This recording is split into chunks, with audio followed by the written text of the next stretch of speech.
Y estamos viendo el día 5 en la creación, Génesis 1, 20 al 23. Génesis 1, 20 al 23. El texto dice, dijo Dios, produzcan las aguas seres vivientes, y aves que vuelen sobre la tierra en la abierta expansión de los cielos. Y creó Dios los grandes monstruos marinos, y todo ser viviente que se mueve, que las aguas produjeron según su género, y toda ave alada según su especie. Y vio Dios que era bueno. Y Dios los bendijo, diciendo, fructificad y multiplicaos, y llenad las aguas en los mares, y multiplíquense las aves en la tierra. Y fue la tarde y la mañana el día 5. Ahora estamos en el día 5, como el texto lo indica. Hemos avanzado día por día a lo largo de la semana de la creación con realmente principios impresionantes dados a nosotros por la palabra de Dios. Una de las cosas que continúa impresionándome conforme leo más y más, y lo que sucede en una serie como esta, normalmente es que una vez que comienza una serie, todos ustedes ahí que están tratando de ayudarme, comienzan a mandarme cosas como libros, correos electrónicos, faxes, cosas que me mandan por la internet hasta que mi biblioteca está prácticamente saturada más allá de lo que puedo entender. Y he estado leyendo, tratando de leer lo más que puedo leer, y entre más leo, más me interesa.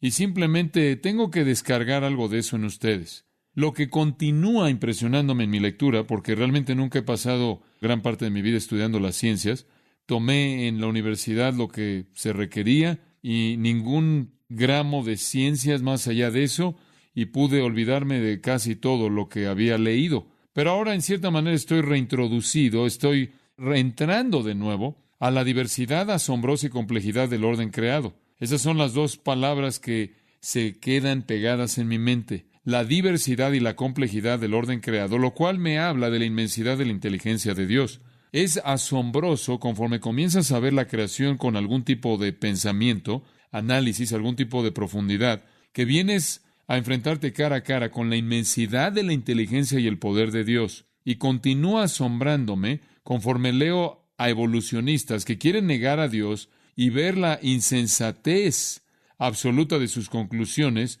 la desesperanza total de esto.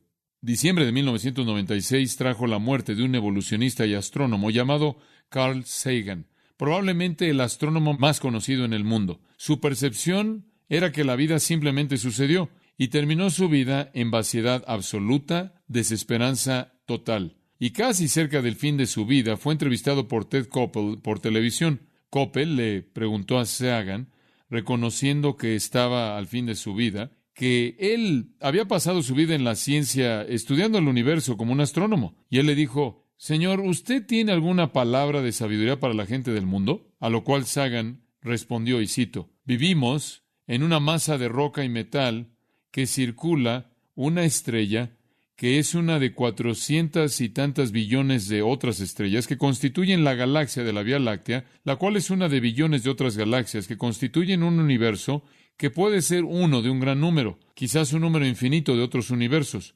Eso vale la pena ponderar. Fin de la cita. Pensó en eso y pensó y nunca dejó que Dios fuera una realidad. Y al final, el evolucionista más brillante solo sabe que el universo existe. No sabe cómo, no sabe por qué, y sobre todo no sabe quién es el creador. Qué triste.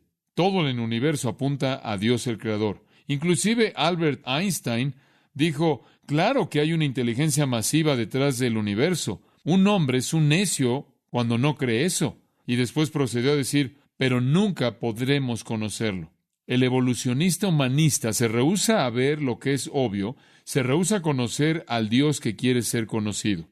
De regreso al orden creado en sí mismo. De nuevo, la complejidad y la diversidad lo dejan a uno sin ninguna otra explicación posible que inteligencia divina y poder divino de proporciones que van más allá de nuestra comprensión. Simplemente recojo las pequeñas partes, los pequeños pedazos del orden creado que hablan de esta complejidad y diversidad y comparto unas cuantas de ellas con ustedes. Algunos pájaros navegan usando las estrellas cuando migran. ¿Cómo saben que deben hacer eso? De hecho, los pájaros, las aves, que son creados a partir de huevos adentro de un edificio que nunca han visto el cielo, pueden orientarse a sí mismos hacia un hogar cuando se les muestra un cielo artificial que representa un lugar en el que nunca han estado. Las palomillas tienen 2 oídos y Hay unos pequeños insectos microscópicos que les gusta vivir en el oído de una palomilla. Pero lo que es interesante es que estos insectos microscópicos ocupan solo un oído de la palomilla. Si los insectos se meten en ambos oídos, la palomilla no puede volar. Entonces, los científicos encuentran estos pequeños insectos solo en un oído. ¿Cómo saben estos insectos que solo un oído está ocupado? Y después, el escarabajo bombardero, que es fascinante, tiene dos químicos en su pequeño cuerpo que se mezclan de manera perfecta y en el momento correcto se combinan afuera de su cuerpo cuando son disparados e intersectan y explotan en la cara de un enemigo. Esa es la razón por la que se les llama escarabajo bombardero. No obstante, los dos químicos que crean una explosión afuera del cuerpo nunca se combinan prematuramente para que explote el escarabajo. Y por cierto, ¿cómo evolucionó el escarabajo esos explosivos y los mantuvo separados? La Universidad de Alberta, Canadá, en una ocasión mostró que en clima templado hay un promedio de prácticamente 1,800 tormentas operando en algún momento dado, y que esas 1,800 tormentas que están operando en algún momento dado gastan una energía del número inconcebible de 1,300,000,000,000 de caballos de fuerza. ¿De dónde viene eso? Un físico canadiense dijo que una lluvia de 4 pulgadas en un área de 10,000 millas cuadradas demandaría que se quemaran 640 toneladas de carbón para evaporar suficiente agua para que esa lluvia pudiera caer y volver a enfriar los vapores y recolectarlos en nubes. Tomaría 800 millones de caballos de fuerza de refrigeración trabajando 24 horas al día durante 100 días. Sin embargo, Dios, por el poder masivo del sol, evapora el agua, la refrigera en el cielo y la envía de regreso como agua. Por cierto, el granjero promedio en Minnesota se le provee sin cargo alguno 407,510 galones de agua por acre por año mediante ese proceso si la precipitación, si la lluvia es de 24 pulgadas. ¿De dónde viene todo ese poder? El Museo Natural de Estados Unidos de Norteamérica dice que hay más de 10 millones de especies diferentes de insectos. Hay 2,500 tipos de hormigas. Yo sé, todas estuvieron en tu último día de campo. Una colonia de hormigas puede tener tantas como 100 millones de hormigas. ¿Cómo es posible que esas pequeñas cosas tengan un sistema reproductor como ese? Algunos han estimado que hay 5 billones de aves en Norteamérica, Estados Unidos de Norteamérica. Ciertos aves pueden volar a 60 millas por hora, las águilas pueden volar a 100 millas por hora y los halcones pueden prácticamente caer en picada a 180 millas por hora. Por cierto, los peces, una especie de peces, no que necesites saberlo, puede poner 9 millones de huevos y otro tipo de peces solo 70,000. No tengo otro comentario. Simplemente eso es suficiente para asombrarme. 9 millones de huevos, 9 millones de pequeños huevos de pez. Esa es la razón por la que hay tantos lugares que venden pescados y papas en Inglaterra. Nunca se les acaba eso. La Tierra tiene 25,000 millas en su circunferencia. Pesa 6 septillones, 586,6 trillones de toneladas y cuelga en el espacio vacío. Y da la vuelta a 1,000 millas por hora con un equilibrio perfecto, y es importante para que no solo estés brincando cada vez que la Tierra se mueve. Al mismo tiempo que está dando la vuelta a 1,000 millas por hora, se está moviendo por el espacio alrededor del Sol a 1,000 millas por minuto en una órbita de 580 millones de millas, y lo hace en un ángulo perfecto para crear las estaciones que proveen todos los cultivos que alimentan a sus habitantes. Las cabezas de los cometas pueden ser de 10,000 millas a 1,000,000 de millas de largo, y las colas pueden ser de 100 millones de millas de largo, y viajan a 350 millas por segundo. Su corazón, alrededor del tamaño de su puño, pesa menos de media libra, pesa menos de medio kilo, y lo que hace es que bombea más de 1,800 galones de sangre por día, y hace suficiente trabajo en 12 horas para levantar 65 toneladas del suelo. ¿Sabía usted que el sol quema, esto es asombroso, 4 millones de toneladas de materia por segundo? Considerando las cosas que son muy pequeñas, como el átomo. No son visibles. Sabemos que existen, pero hasta el día de hoy no son visibles. Los átomos son tan pequeños que se necesitan 3 átomos para constituir una molécula de agua. Y si fuera a tomar esa misma molécula de agua en una gota de agua y lo hiciera prácticamente crecer, lo inflara de tal manera que cada molécula fuera del tamaño de un grano de arena, esta molécula de agua, si usted fuera a tomar toda molécula de agua en una gota de agua y la hiciera crecer, la inflara del tamaño de un grano de arena, usted tendría suficientes granos de arena como para hacer un camino de 1 pie de grueso, media milla de ancho, que iría de Los Ángeles hasta Nueva York. Eso muestra cuántas moléculas de agua hay en una gota de agua, y hay 3 átomos en cada molécula. Sin embargo, el átomo es el espacio más vacío. El material en sí en el átomo, vamos a decirlo así, toma 1/trillonésima parte del volumen del átomo. Y cuando los átomos se combinan, únicamente se unen en su órbita externa de electrones. Eso es todo. Lo que hace parecer que la materia sea sólida son los movimientos dentro de los átomos. Esto realmente no es sólido. Todo primordialmente es espacio vacío. Si a la persona promedio se le exprimiera el espacio de ella, ese es un pensamiento interesante, ¿no es cierto?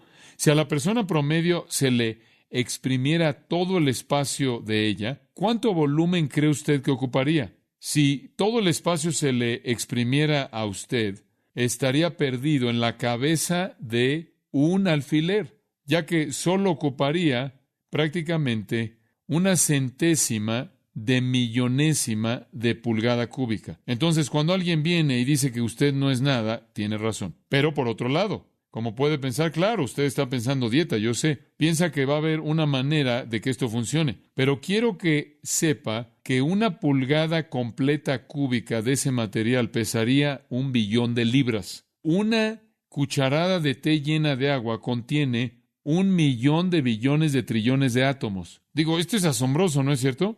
¿Y todo esto sucedió por accidente? Por favor, permítame hablar de la rueda de la vida. Esto es fascinante para mí. Mencioné esta mañana quién inventó la rueda de la vida y alguien dijo que los mayas lo hicieron. No, los mayas no lo hicieron, fue Dios. Ahí hay una rueda de la vida. Las tiene por todos lados en usted.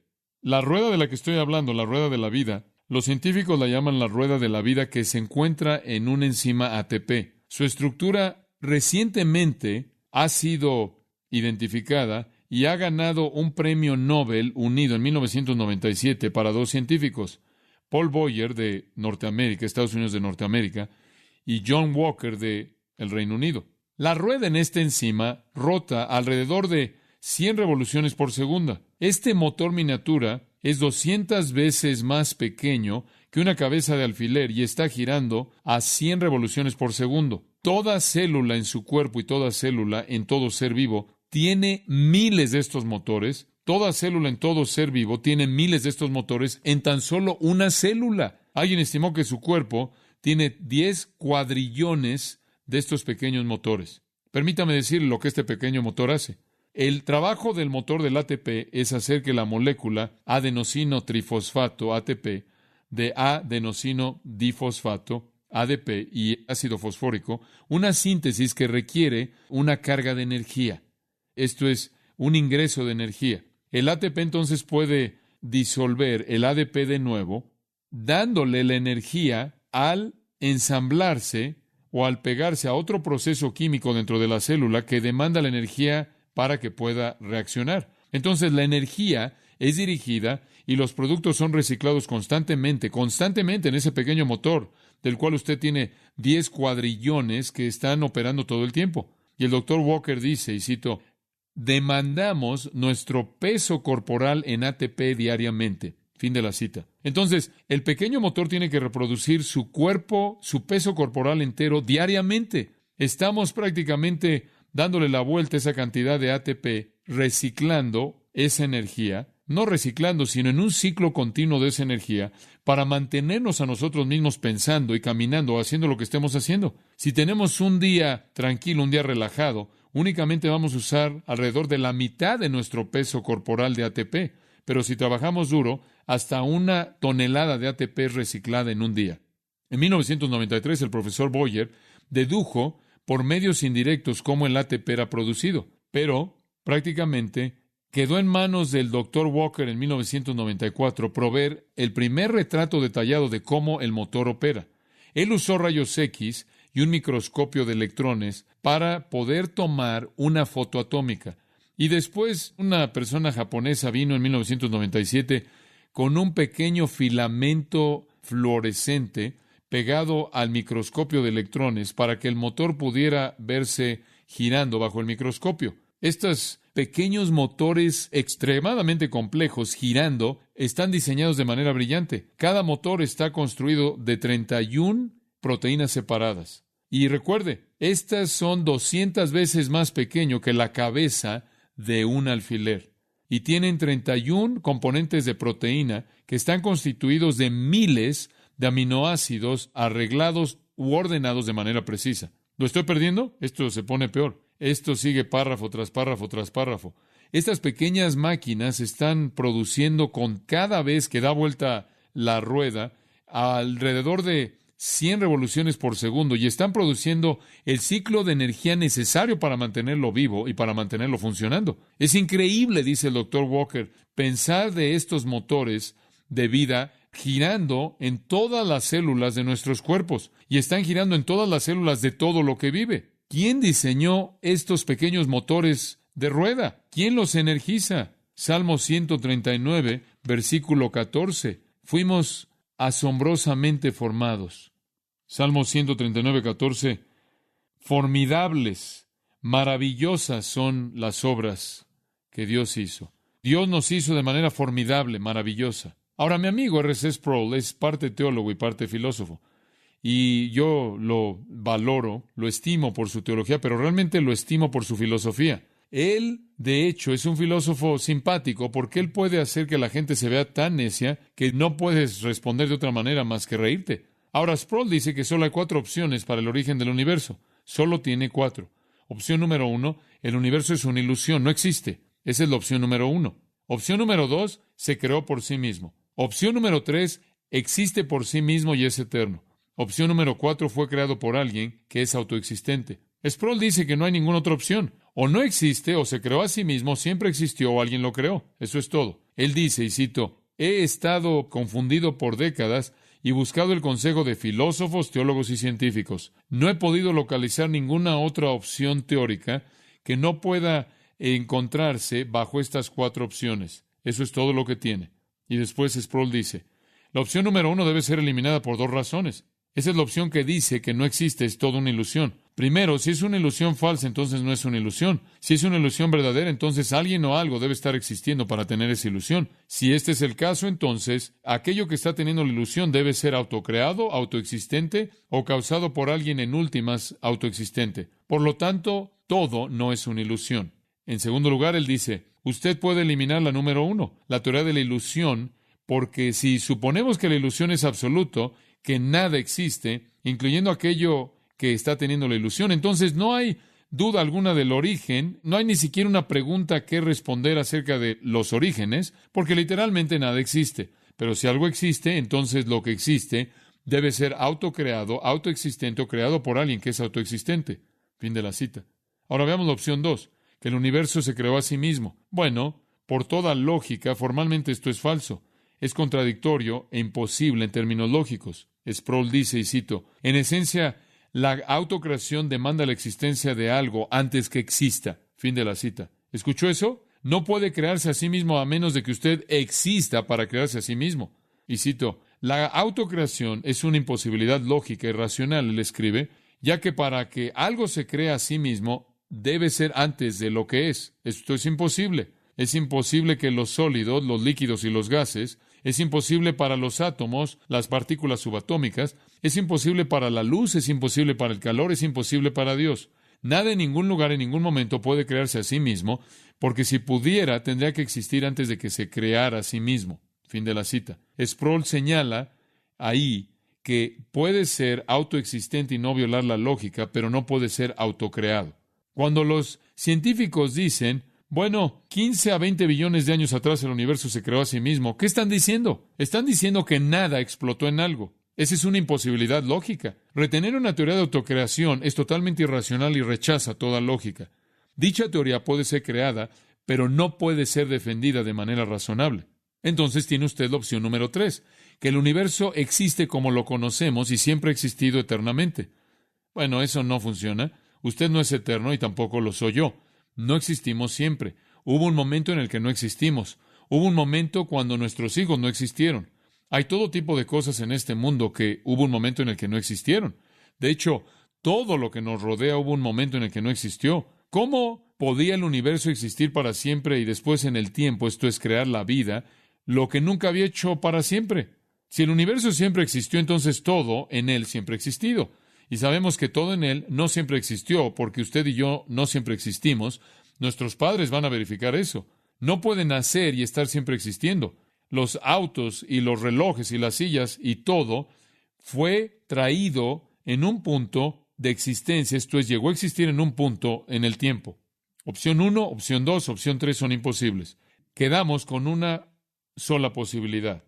El universo existe porque fue creado por alguien que existió antes de que existiera. Un poder inteligente preexistente, esto es Dios. La materia no se puede crear a sí misma. Solo un Dios eterno preexistente podía crear. Esta semana me alentó ver algo. CNN reportó que solo 9% de los norteamericanos creen que la vida surgió puramente por el azar. Eso es bueno, ¿no es cierto? Pero la gran mayoría, y podría invertir los números, más del 90% de la gente en Norteamérica, en Estados Unidos de Norteamérica, cree que Dios estuvo involucrado en la creación, pero ese Dios usó la evolución como su método. Y hemos estado tratando de señalarles que esa no es la manera en la que Dios pudo haber creado, porque la evolución es que imposible, absolutamente imposible.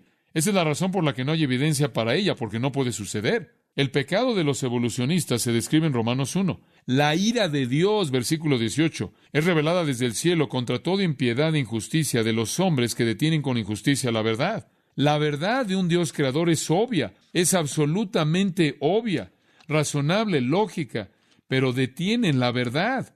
La verdad de un creador es obvia. Versículo 19. Porque lo que de Dios se conoce les es manifiesto, pues Dios se lo manifestó. A través de la razón, la lógica, causa y efecto es aparente, porque las cosas invisibles de Él, su eterno poder y deidad, se hacen claramente visibles desde la creación del mundo, siendo entendidas por medio de las cosas hechas, de modo que no tienen excusa. Usted no puede concluir nada más que hubo un creador preexistente. Esa es la única conclusión razonable. Y como consecuencia, los que rechazan y evitan esa verdad, los que detienen esa verdad, Romanos 1:20, dicen, están sin excusa, no tienen excusa. Pues habiendo conocido a Dios, digo, no hay otra conclusión razonable posible. Se rehusaron a honrarlo como Dios, se rehusan a agradecerle y se envanecieron en sus razonamientos. Su necio corazón fue entenebrecido. Piensan que son sabios.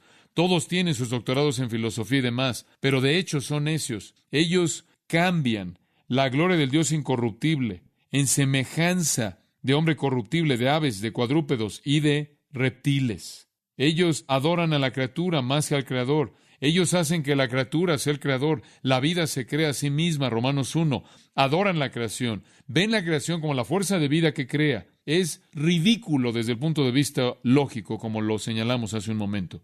¿Cómo llegó a existir el universo? Regresemos al capítulo 1 de Génesis y regresemos en donde hemos estado. Llegó a existir exactamente de la manera en la que es descrita en el capítulo de apertura de la Biblia, la cual es inspirada por Dios, la cual es verdad, es inerrante e infalible. La verdad de los orígenes es presentada aquí claramente en 6 días solares de 24 horas, 6 días definidos como tarde y mañana, o un periodo de tinieblas o de oscuridad y un periodo de luz. 6 días normales. En 6 días Dios creó el universo entero de la manera en la que es ahora. Les hemos estado mostrando a través de este estudio que fue alrededor de 6 a 7 mil años atrás, y eso es todo.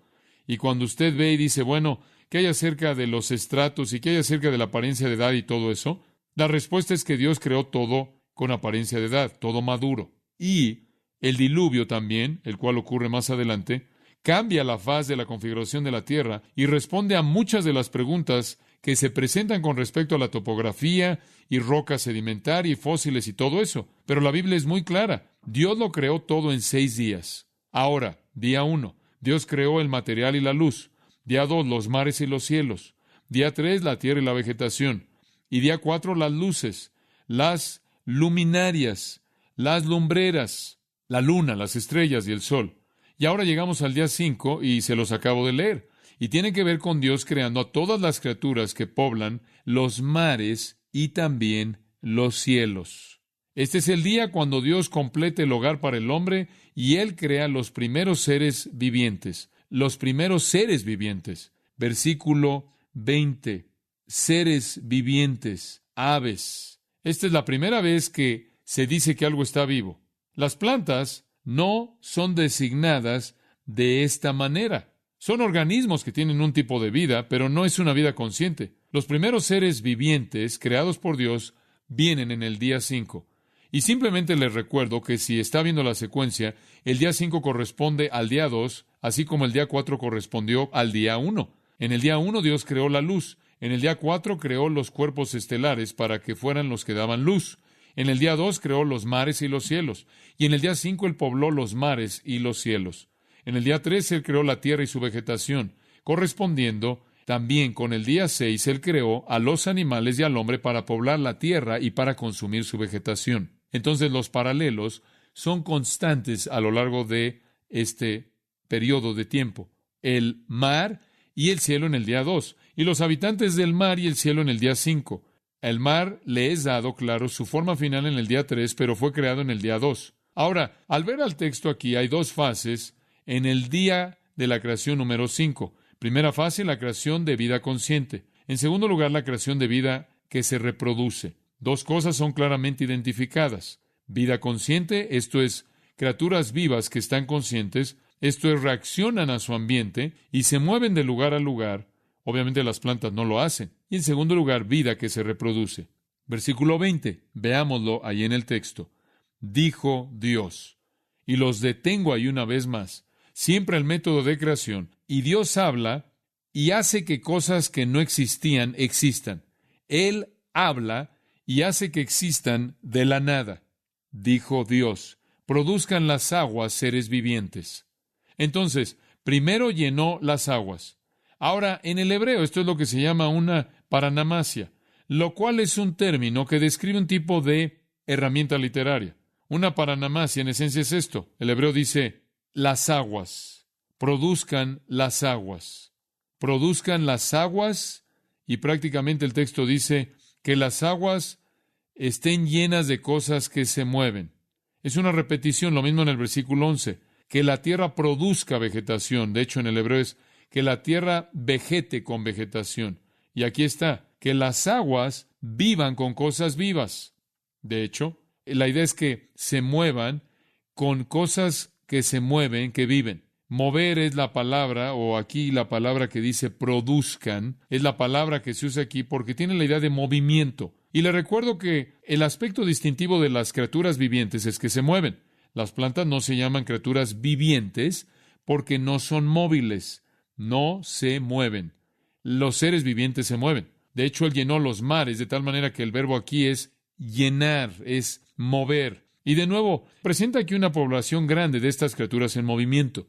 De nuevo, Casuto, el comentarista judío, escribe, y cito, la importancia primordial de la raíz saras en hebreo es movimiento, con referencia específica al movimiento abundante rápido de muchas criaturas que se mueven conforme proceden y van de lugar a lugar en toda dirección posible. Dios quiso que así sea en medio de las aguas inanimadas. De un fin del mar al otro debía entrar ahora un ser viviente y que naciera en medio de ellos seres animados moviéndose sin ser limitados a números de movimiento o ser interrumpidos en sus números o ser interrumpidos en su movimiento. Fin de la cita. El mar simplemente comenzó a llenarse de estas criaturas vivas, nadando por todos lados, y eso incluiría los mares, claro, el agua fresca también, el agua dulce, y también las aguas de la tierra. El término aquí, vivientes, es esa palabra hebrea muy conocida, nefesh, que habla del alma o de ser, de la vida. Es usada aquí por primera vez. Esta es la primera vez en la que realmente tenemos una criatura viva que se mueve por sí misma. Las plantas no tienen dicha vida en el sentido de esas criaturas, porque las plantas no pueden moverse y no están conscientes. Las cosas vivas están conscientes. Aunque los animales no están conscientes de sí mismos, esto es, están conscientes, responden al ambiente como individuos, pero no están conscientes de esa respuesta. Puramente es un mecanismo que le llamamos instinto. No están conscientes de sí mismos, no saben que están vivos, no saben que están muertos, no se conocen el uno al otro, no se comunican el uno al otro en maneras personales, conscientes de sí mismas, aunque instintivamente están bajo un control tremendo por los códigos de ADN que se les han dado para la preservación de su especie y para el funcionamiento de su especie tal como Dios lo ha diseñado. Pero son distinguidos de las plantas por la palabra nefesh. Literalmente nefesh significa aquello que respira. Aquello que respira. Estos seres son bara. Esto es decir que son creados. Y aquí él usa bara, la palabra para crear. Este es un logro prácticamente único que demanda el verbo crear. Es algo monumental lo que sucede aquí, y él crea seres conscientes que se pueden mover ahí en el mar, prácticamente una cantidad masiva de seres creados. Ahora, esto quiere decir, los detengo aquí, porque esto es algo muy importante. Cuando Dios creó a los peces y a todos esos mamíferos y a todos esos animales, sea que usted esté hablando acerca de peces, o que esté hablando de ballenas, o que esté hablando de dinosaurios, o que esté hablando acerca de anguilas, o esté hablando de plancton, o cualquier otro punto en la cadena alimenticia, cuando Dios creó todo eso, no hubieron procesos evolucionarios. Él literalmente en un momento habló e hizo que existieran todas las criaturas que nadan. Simplemente de manera instantánea, en el mismo momento, en el mismo día, todos existieron. No estuvieron en algún proceso de desarrollo conforme las especies evolucionaron a otras especies y se mutaron a otras especies. Todas fueron creadas de manera instantánea en números masivos, moviéndose a lo largo de los mares. El versículo 20 indica lo mismo. Aves que vuelen sobre la tierra en la abierta expansión de los cielos. Claro que él no habla aquí de producir, porque no hubo una creación tan densa de aves. Sabemos eso. Si usted ve las profundidades del mar, en donde no ha sido contaminado significativamente, se dará cuenta que casi una cantidad ilimitada y reconocida de vida está ahí. Usted ve el aire y claro, hay menos aves. Entonces se encuentra aquí que no se usa la misma palabra. Y aquí dice, aves que vuelen sobre la tierra, en la abierta expansión de los cielos. Y ese es un retrato maravilloso, porque lo podría traducir que vuelen enfrente del cielo, como si el cielo estuviera por todos lados. El cielo ahí está arriba, en los límites, prácticamente en los fines ilimitados de la eternidad del espacio que Dios ha hecho en la gran expansión del cielo. Y las aves están volando alrededor del globo, y no van muy lejos, simplemente vuelan lo que parece para nosotros estar volando en la superficie del amplio cielo, o en el rostro del cielo, o en la faz del cielo, enfrente del cielo, con el gran cielo detrás de ellos. Y después creo que esto es fascinante. Y Dios, versículo 21, y creó Dios los grandes monstruos marinos. ¿Por qué menciona esos? Bueno, usted sabe, cuando menciona la creación de plantas y árboles, no mencionó los árboles de manzana, los manzanos o los cedros, no mencionó ningún tipo en particular de plantas. ¿Por qué aquí? Solo aves, solo seres vivientes de criaturas que nadan en los cielos, peces y más. ¿Por qué aquí mencionar a los grandes monstruos marinos? ¿Por qué presentarlos? Hay muchas otras cosas en el mar. ¿Por qué ellos? A mí me parece fascinante esto. La palabra hebrea es tanin, T-A-N-N-I-N. Y usted sabe, hay una razón para esto.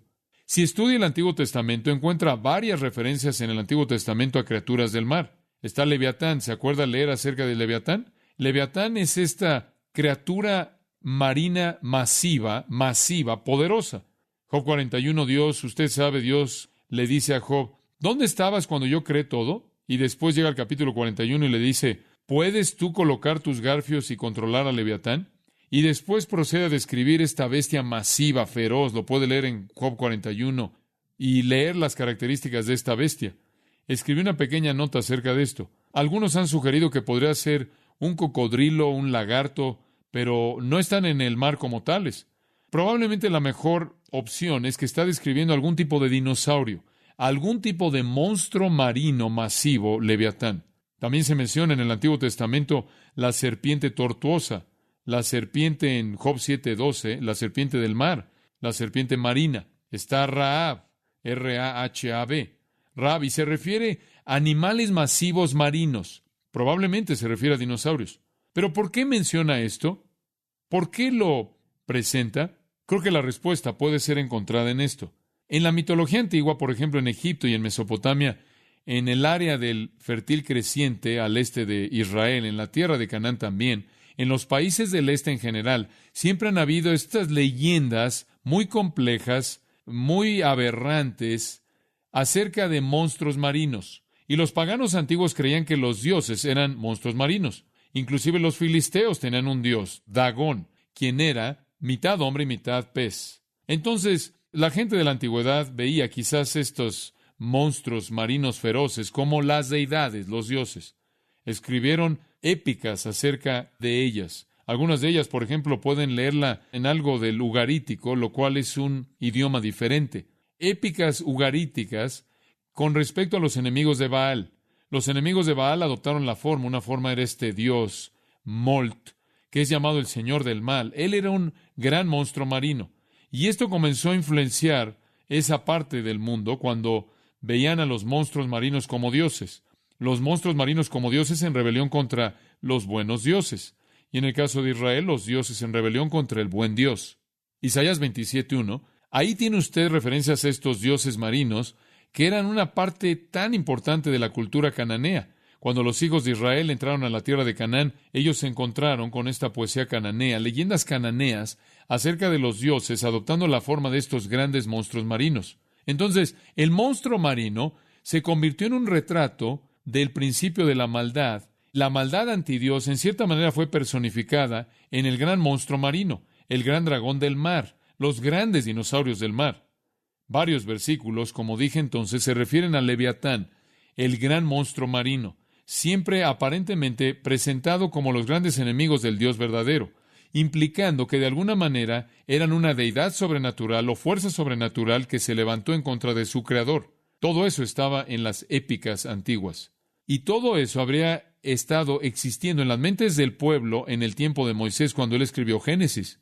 Los judíos aparentemente habían sido influenciados por estos mitos paganos, los cuales eran ridículos y necios. Y simplemente de una manera maravillosa, el Espíritu de Dios impulsa a Moisés al registrar el registro inspirado de la creación que le vino a Moisés de Dios para escribir, y creó Dios los grandes monstruos marinos. No son dioses falsos, no son deidades falsas, no son símbolos de maldad, son criaturas que Dios hizo simplemente de la manera en la que hizo el resto. Y Dios creó los grandes monstruos marinos junto con todo ser viviente que se mueve, que las aguas produjeron según su género, y toda ave alada según su especie. Entonces, ahí termina esa mitología. El Antiguo Testamento se opone a los mitos insensatos y expresa su protesta en su propia manera silenciosa, ¿no es cierto? Entonces, Dios creó a los grandes monstruos marinos y Dios vio que era bueno. Como si la Torá dijera que esté muy lejos de cualquier persona suponer que los monstruos marinos son algún tipo de fuerzas mitológicas de maldad, algún tipo de Dios divino o demidioses en oposición al Dios vivo y verdadero, en rebelión contra el Dios vivo y verdadero. Son tan naturales como todo lo demás que Dios creó, y fueron formados en su tiempo apropiado, en su lugar apropiado, por la palabra del Creador. Para cumplir su voluntad, Él los hizo, porque Él quería hacerlos, y los vio y dijo que eran buenos. Por eso dicen los Salmos, alaben al Señor de la tierra, ustedes, monstruos marinos y todas las profundidades. El poeta en los Salmos está invitando a todas las formas de vida creadas a alabar al Señor a todas ellas. Ese Salmo, creo que el 148:7. Entonces Moisés incluye esa pequeña nota ahí para disipar toda la mitología absurda. Y creó Dios, versículo 21, los grandes monstruos marinos y todo ser viviente que se mueve, que las aguas produjeron según su especie, y toda ave alada según su especie. Simplemente una nota, según su especie. Según su especie es usada 2 veces. Dios creó todo lo que vive en el agua al mismo tiempo en el mismo día. Él creó todo lo que vuela en el aire en el mismo tiempo, en el mismo día. Lo creó todo según su especie, según su género. No hay evolución de especies de especie en especie, de género en género en género. Él los creó según su género. Todas las especies fueron creadas por Dios. Puede haber variaciones dentro de las especies, pero no se mueven fuera del ADN. Es información que está codificada en cada especie. Henry Morris dice, y cito, la primera introducción de la vida animal no fue algún tipo de sustancia frágil de protoplasma que resultó unirse en respuesta a descargas eléctricas sobre un océano, como los evolucionistas creen. Fin de la cita. Dios hizo todo según su género. Todo lo que vive en el mar, todo lo que vive en el cielo, Dios lo creó de la manera en la que es, en su propio género, en su propia especie. Por cierto, no podría haber progreso alguno, ninguna mutación, ninguna selección natural, porque Dios vio todo y era bueno, y no había muerte en el universo en absoluto. No había muerte en el mundo en ese entonces, nada murió, nada murió, nada murió. Supongo que podremos concluir en ese punto diciendo que los animales no se comieron entre sí. Prácticamente una pregunta innecesaria en las Escrituras, pero es una suposición razonable. Esa es la razón por la que el teólogo Von Rad dijo en una ocasión, fuera de Dios no hay nada que temer. Bueno, los judíos necesitaban oír eso. No necesitaban temer a los dioses imaginarios de los monstruos marinos. Von Rad dijo algo profundo.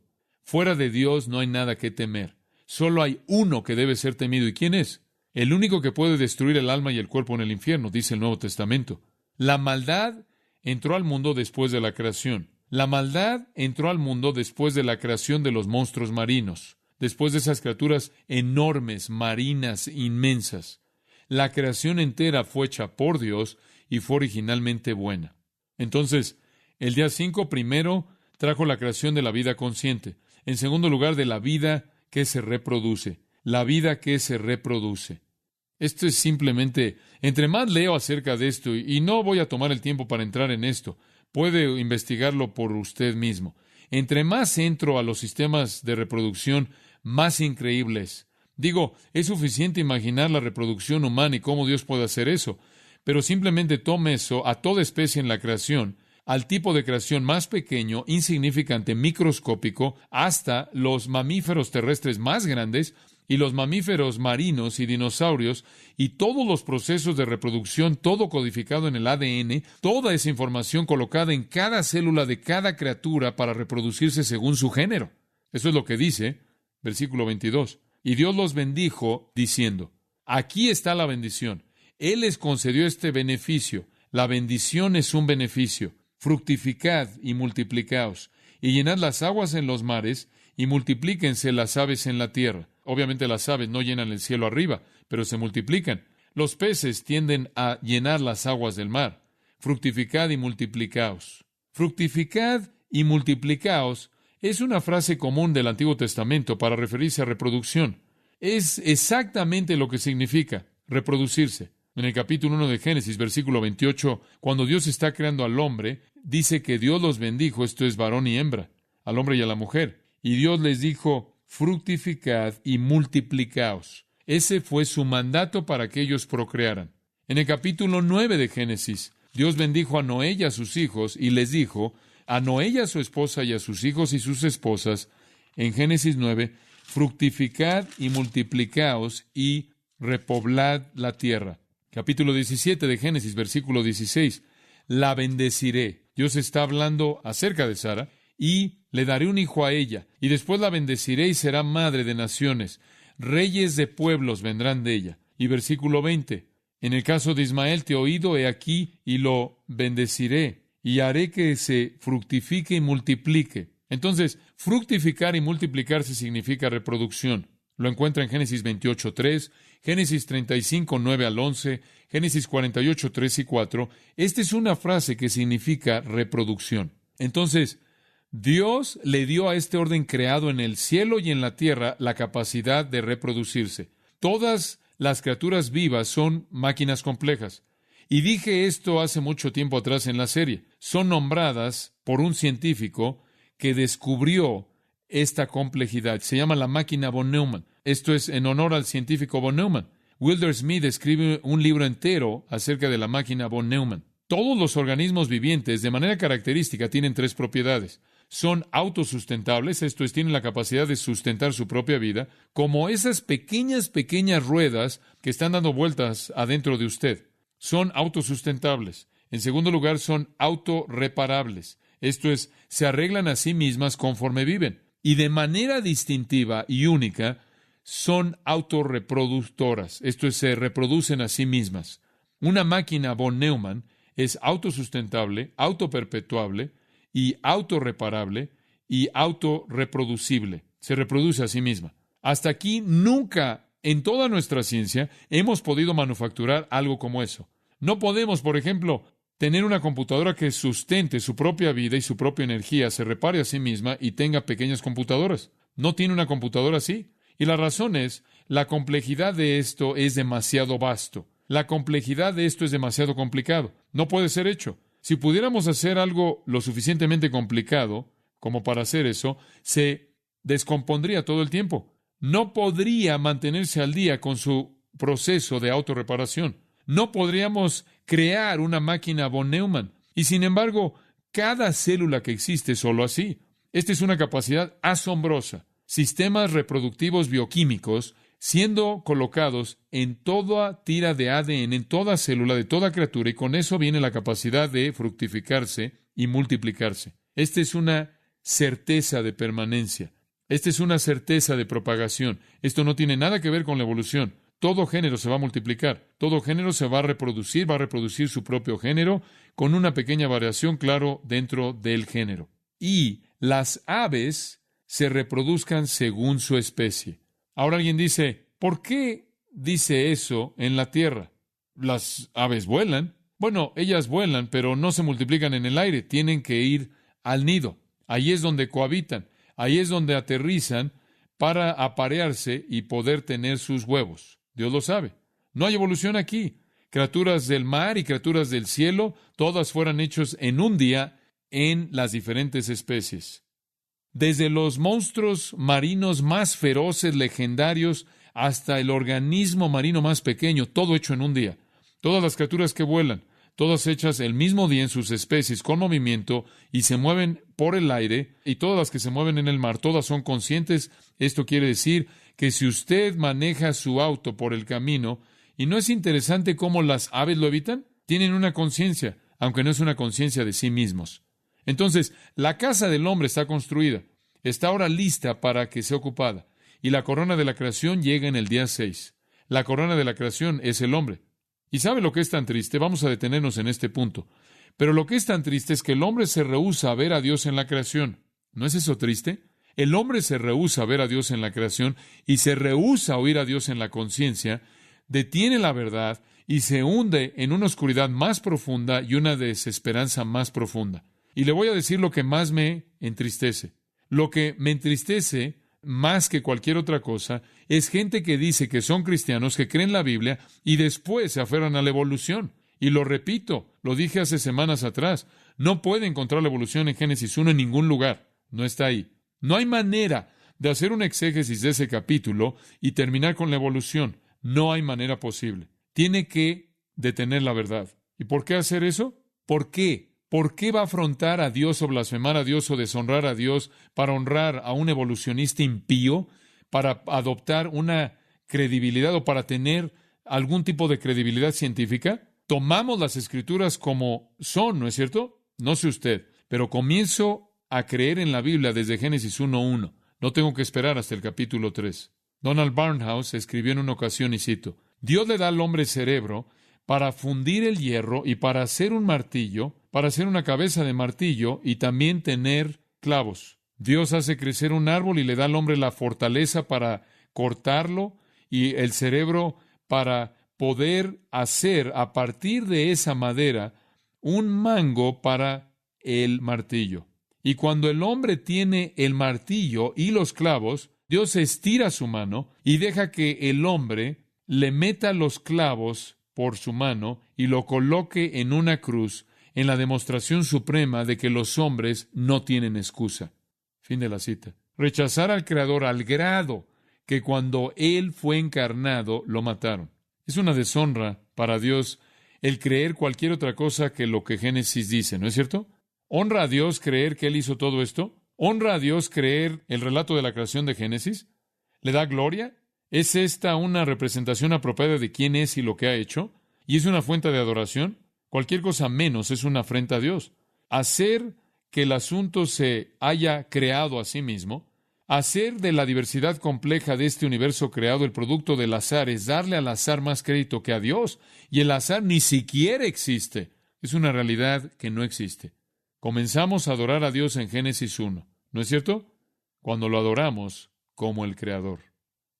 Padre, gracias de nuevo en esta noche, conforme hemos avanzado a lo largo del día 5, y es asombroso ver la expectativa gloriosa de ese día final de la creación, el día en el que creaste a todos los animales y la corona de esa creación hecha a tu imagen, el hombre. Te adoramos, te alabamos, te damos gracias, te glorificamos, te honramos como el Dios de la creación, no solo el Dios de la creación, sino el Dios de la salvación.